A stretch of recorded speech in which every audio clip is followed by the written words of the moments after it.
खुद की रोटी बनाते हैं खाने के लिए घर में तो इतनी बड़ी बनाते हैं, गाय की रोटी बनाते हैं,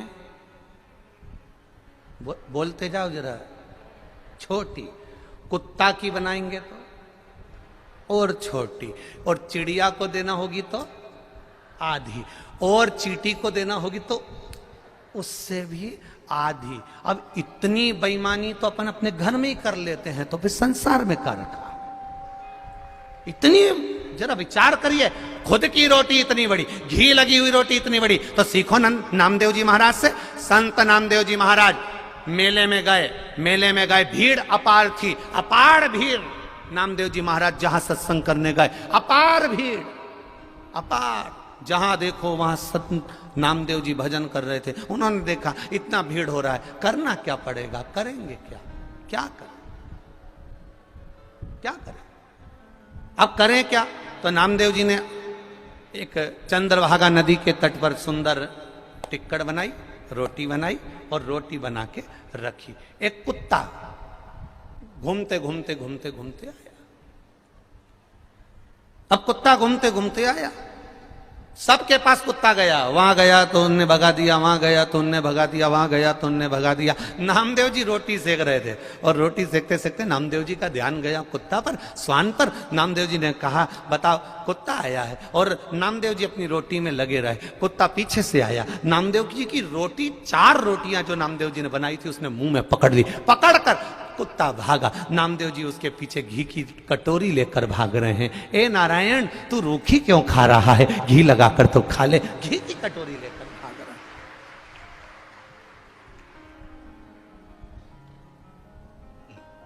घी की कटोरी। माझा विठ्ठल पांडुरंगा, ये दुखी क्यों।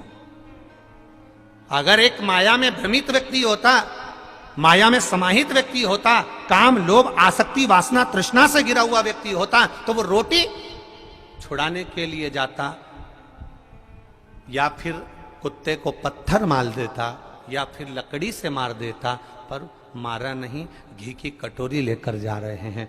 लोगों ने पूछा, नामदेव जी तुम पागल हो गए हो, कुत्ते के पीछे घी की कटोरी लेकर जा रहे हो। नामदेव जी बोले, मेरा नारायण आज रूखी रोटी खा लेगा। नारायण है कहां, तो कि इसमें नारायण नहीं तो और क्या, इसमें नारायण नहीं तो और क्या है। ओरछा के राजा मधुकर दास, जहां पर मेरे राम जी महाराज ओरछा की पावन धरा पर विराजमान है राघव जी, ओरछा की रानी जिन राम जी को अयोध्या से लेकर ओरछा लेकर आई, वो ओरछा की रानी जिन राम जी को लेकर आई, वहां के राजा मधुकर दास श्री विठ्ठल नाथ जी के उपासक गुरु जी से कहा, गुरु जी कोई सेवा बता दीजिए। गुरु जी ने कहा, सेवा तो कुछ है नहीं, तुम राजकाज में रहते हो, राजा हो, काम में लगे रहते हो, तुम सेवा नहीं कर सकते भगवान की, तुम मंदिर नहीं जा सकते भगवान के, कुछ तो सेवा बताओ गुरु जी। गुरु जी ने कहा, एक काम करो, जो गले में तुलसी की माला पहनकर आए, मस्तक पर तिलक लगाकर आए, उसके चरण धोना और चरणामृत पीना, इतना ही करना है, बस इतना ही करना। ओरछा के राजा मधुकर दास भक्तों के चरण धोते, चरणामृत पीते। अब राजा किसी के चरण धो रहा है, राजा किसी के चरण धोकर पी रहा है, तो कुछ चाहने वाले भी होते हैं, कुछ ना चाहने वाले भी होते हैं। जो ना चाहने वाले होते हैं वो तो विचार करते रहते हैं कि इसका बिगाड़ा कैसे करें, क्या करा जाए, कैसे हंसी उड़ाई जाए, कैसे ठिठोली उड़ाई जाए, क्या करा जाए कि राजा मधुकर दास चरण धोना भूल जाए। तो इन्होंने क्या करा, नगर के लोगों ने राजा मधुकर दास की हंसी उड़ाने के लिए गधे के गले में तुलसी की माला पहना दी और गधे को तिलक लगा दिया।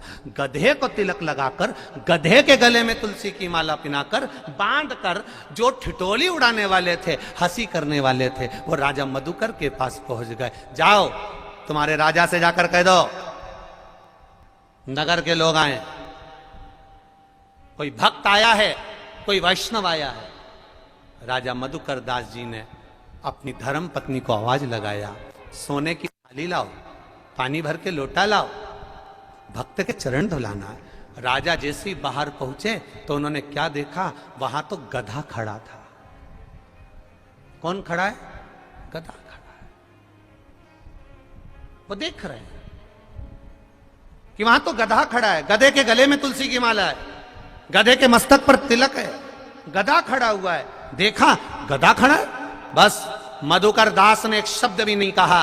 अपने नगर के लोगों को देखा कि वाह रे वाह, मैं चरण धुलाकर चरणामत पीता हूं तो तुम मेरी हंसी उड़ा रहे हो। कोई बात नहीं, उड़ा लो। आज गधा तुलसी की माला पहनकर आया है, तिलक लगा कर आया है। मधुकर दास ने अपनी पत्नी को आवाज लगाया, 4 सोने की थाली लाओ, 4 कलश में जल लाओ। पत्नी ने पूछा, क्यों, भक्त ज्यादा आए हैं क्या, वैष्णव ज्यादा आए हैं क्या?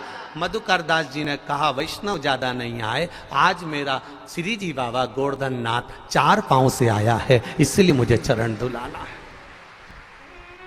जाओ सोने की 4 थाली लाओ। रानी को नहीं मालूम कि गधा आया है।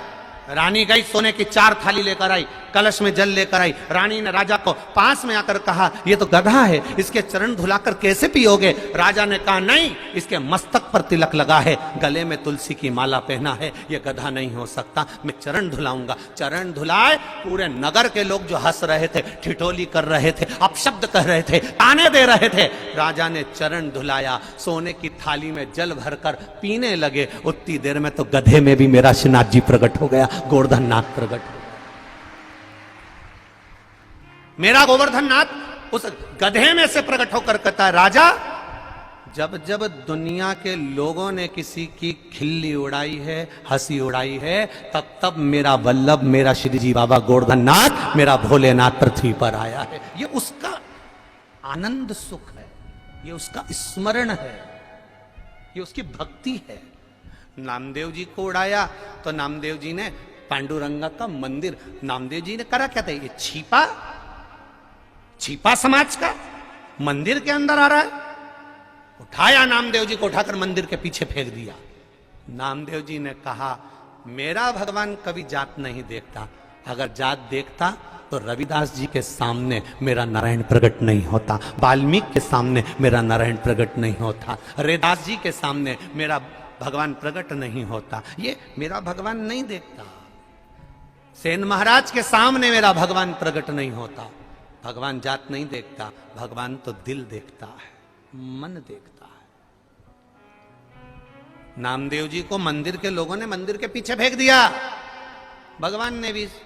अब नामदेव जी पीछे, मंदिर के पीछे, दरवाजा उधर, मंदिर का पीछे का दरवाजा, दीवाल उधर, नामदेव जी उधर ही गाने बैठ गए, विठ्ठल विठ्ठल विठ्ठल विठ्ठल। बस जो पुकारा, मंदिर का दरवाजा ही घूम गया। नामदेव जी के सामने मंदिर का दरवाजा था। नामदेव जी ने हरि विठ्ठल से कहा, नाथ नारायण, आज मेरे लिए आपने दरवाजा बदल दिया। भगवान कहते हैं, मेरा भक्त जब पुकारता है तो मुझे वैकुंठ छोड़कर भी आना पड़ता है, वैकुंठ छोड़कर। इस भक्ति को देखो तो, संसार के लोगों में ऐसी अविरल भक्ति, ऐसी सनातन धर्म की अविरल भक्ति शायद भूतों न भविष्य से देखने को मिलेगी, कभी नहीं मिल सकती।